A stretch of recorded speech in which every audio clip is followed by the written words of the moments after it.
Assalamualaikum warahmatullahi wabarakatuh. Bapak, Ibu guru hebat dimanapun berada, perkenalkan saya Nilmawati SPD, guru di UPT SMP Negeri 1 Lunang. Pada kesempatan ini, saya ingin membagikan video praktik baik tentang pembelajaran berdiferensiasi yang sudah saya terapkan di kelas saya, khususnya kelas 9 bidang studi IPS di UPT SMP Negeri 1 Lunang. Selamat menyaksikan. Pendidikan menurut Ki Hajar Dewantara adalah tempat bersemainya benih-benih kehidupan dalam masyarakat. Tugas kita guru adalah menuntun anak sesuai dengan kodratnya untuk mendapatkan kebahagiaan setinggi-tingginya. Pada zaman era digital ini, murid kita sudah terlalu dimanjakan oleh gadget dan Android. Hal ini menyebabkan mereka mulai malas belajar dan kekurangan gairah dalam belajar. Hal ini terlihat dari proses pembelajaran yang terjadi satu arah dan mereka kurang termotivasi. Kemudian juga bisa terlihat dari hasil penilaian yang kita lihat tujuan pembelajarannya tidak tercapai sesuai targetnya. Kurang semangatnya murid dalam belajar, kurang motivasinya murid dalam belajar disebabkan karena kebutuhan belajar murid yang tidak terpenuhi, baik itu kesiapan belajar, minat maupun profil belajar murid. Hal ini tentu menjadi tantangan bagi saya, khususnya di mata pelajaran yang saya ajar, yaitu mata pelajaran IPS. Bagaimana menyajikan pembelajaran yang membuat murid termotivasi, membuat murid menjadi semangat dengan pembelajaran yang menyenangkan. Pembelajaran berdiferensiasi, memanfaatkan platform digital seperti Canva dan Quizizz adalah solusi yang saya coba untuk meningkatkan motivasi belajar murid. Waalaikumsalam warahmatullahi wabarakatuh. Gimana kabarnya hari ini Anda semuanya? Alhamdulillah, cerdas, bebas, saya kuat, Allahu Akbar. Luar biasa ya. Alhamdulillah, mudah-mudahan semangat nanti kita belajar walaupun hari sudah menunjukkan pukul 11 siang ya. Nah, itu ada sebuah permainan ini. Ada yang tahu nggak kira-kira? Ya. Permainannya namanya adalah Don't Up Clap.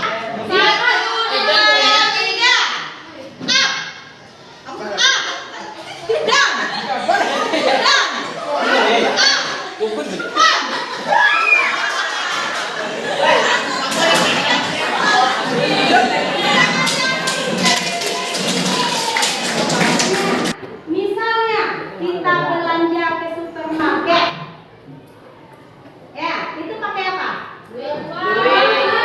Tunai.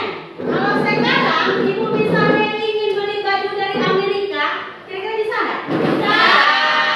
Jadi hari ini kita akan membahas materi tentang dampak dari globalisasi tersebut. Nah, tujuan pembelajaran kita pada siang hari ini yang pertama adalah bagaimana kita bisa mengetahui apa saja dampak-dampak positif dari globalisasi.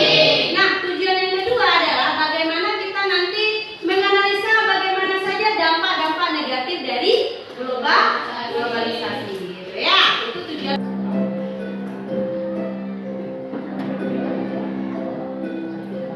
Apa saja yang nampak di video tadi?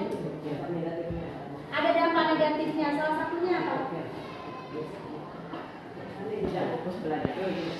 Gimana? Ya, gimana ya, Miss? Tidak fokus belajar. Tidak fokus belajar. Kenapa dia tidak fokus tadi? Sibuk dengan dunia media sosialnya. Sibuk dengan dunia media sosialnya. Kemudian apa lagi tadi? Ya, gimana sering? Kesenjangan? Ya, di mana terlihat kesenjangan sosialnya? Oh, terus bajunya? Harganya lebih mahal dibandingkan punya temannya, sehingga tadi terjadi kesenjangan sosial. Ya, luar biasa ya, kita akan jawab. berdasarkan asesmen awal yang sudah saya lakukan, dari 29 murid di kelas yang saya ajar, ternyata ada 2 murid yang sudah paham utuh. Ada 14 murid yang paham sebagian dan 12 murid lagi yang belum paham sama sekali dengan materi yang akan diajarkan hari itu. Dengan mempertimbangkan kesiapan belajar dan gaya belajar murid, saya membagi kelompok di mana siswa yang paham utuh dan paham sebagian bisa menjadi tutor teman sebaya dalam kelompoknya saat mengeksplorasi materi. Untuk memenuhi kebutuhan belajar murid dari gaya belajar yang beragam, saya menyiapkan konten dalam 3 bentuk, yaitu dalam bentuk video, bacaan bergambar, dan dalam bentuk puzzle.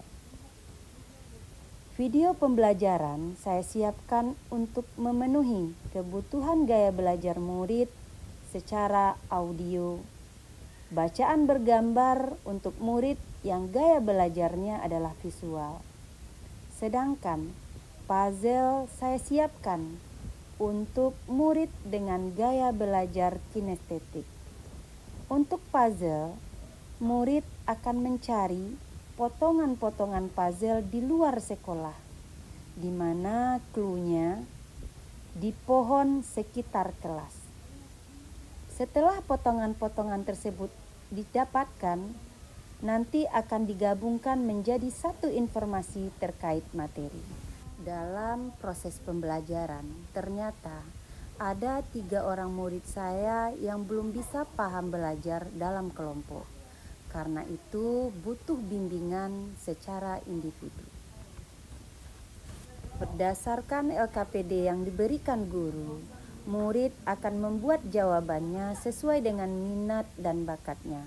Produk bisa dibuat dalam bentuk map mapping, video pembelajaran, dan menyusun potongan puzzle. Ada satu kelompok yang boleh mengomentari hasil kerja dari kelompok 5. Jadi hari ini Ibu ingin memberi kesimpulan materi kita. Sesuai dengan tujuan pembelajaran kita tadi ada berapa Nanda ya? Ada 2 ya. Apa yang pertama tadi?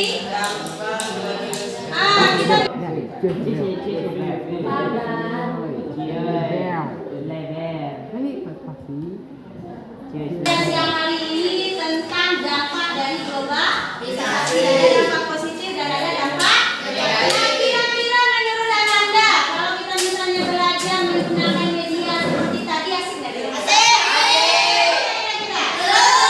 Seru kasih dong. Belumnya sama Ibu. Inilah. Ya. Setelah melaksanakan penerapan pembelajaran berdiferensiasi dengan memanfaatkan platform digital Canva dan Quizzes pada kelas yang saya ajar, ternyata pembelajaran ini mampu meningkatkan motivasi belajar murid sehingga pembelajaran menjadi lebih menyenangkan. Hal ini terlihat dari pembelajaran yang terjadi secara 2 arah.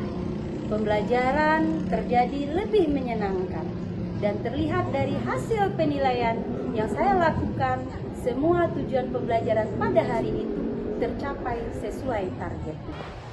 Seni mengajar adalah mengubah ulat menjadi kupu-kupu. Bapak, Ibu guru hebat seluruh Indonesia, tetap semangat menuntun murid sesuai dengan kodrat kita. Assalamualaikum warahmatullahi wabarakatuh.